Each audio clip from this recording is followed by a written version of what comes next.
Hi guys! Good day. Ayan. Pinupunasan po namin. Yung may mga nagtatanong po sa inyo kung paano po namin napapanatiling maganda yung ating mga dahon. No, isa po sa nire-recommend ko ay yung mga dahon o yung mga halaman na nasa na hindi nauulanan o naaambunan.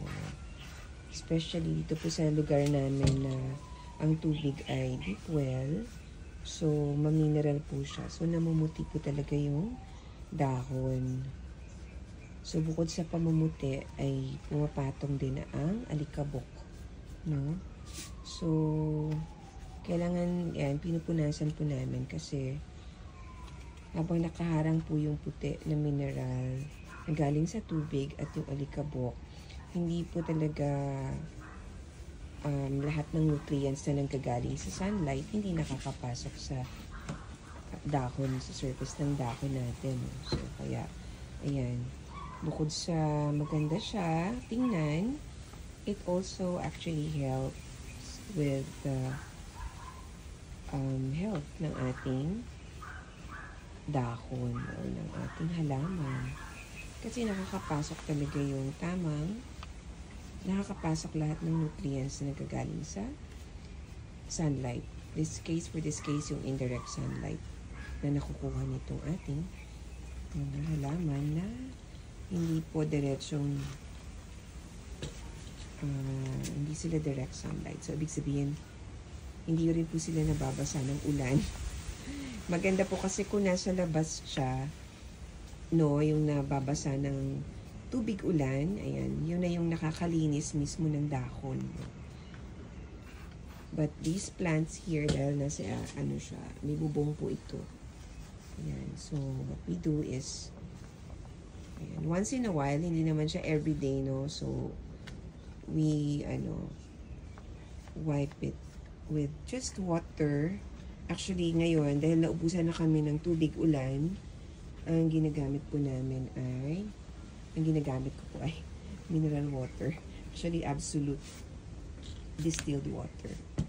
Ang ginagamit po ay absolute distilled water. Look at that. Ang ganda, diba? This is a new leaf, guys. Sobrang ganda, diba? Ayan. Thank you, Michelle. Si Michelle po yan. Isa sa ating mga angels dito. Ayan.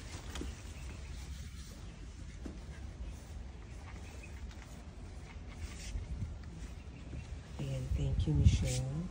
Yung cloth, guys, na ginagamit namin yan. Pakita natin, Michelle. Ayan, ito yung nabili ko lang sa Lazada.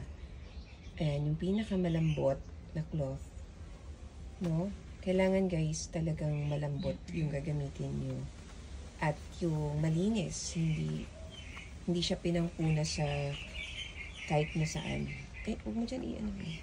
Ayan, kailangan malinis at hindi ipinunas sa kahit saan, no? So, dapat malinis na basahan yung gagamitin at malambot, yung hindi masusugat yung dahon natin, ano? And we have to really carefully wipe it na hindi magsusugat yung surface ng dahon. Just, i-share ko po yung link kung saan ko nabili ito. Sa Lazada lang din ito, no? Malambot. Malambot siya talaga, guys. Yan. Ito na, Michelle. Tapos punasan ay nilagyan, sprinkle natin with, mix natin with some distilled water po ito. Magastos ang aking mga halaman. Ayan, wiping out yung mga alikabok, no? And hard water. Ayan, nag-sprinkle lang kami ng water again. Kapag meron pa kaming naimbak na kung meron pa kaming naimbak na rainwater, yun ang ginagamit. Pero ngayon naubos na po. So, ayan. Distilled water na po yung ginamit namin dito.